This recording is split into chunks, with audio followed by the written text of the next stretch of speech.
La, good evening. May tatanong ka na naman. Bay, syempre, kailan ka nawala? Sige, iwanan mo na sila. Hi! Say hi! Ang puti! Grabe naman. Ay, be! Uy!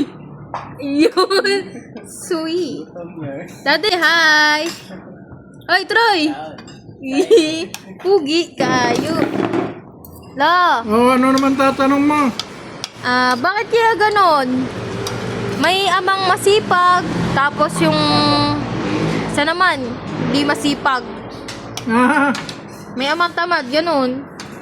Amang tamad at ama na masipag. Apo, bakit kaya ganon? Ano yun na po? Yung doon tayo sa tamad na ama. Yung tamad na ama, siguro hindi niya masyadong mahal ang kanyang pamilya. Kontento na lang siya kung anong nararating mababao ng kanyang anak. Pero suklihan mo nga mo.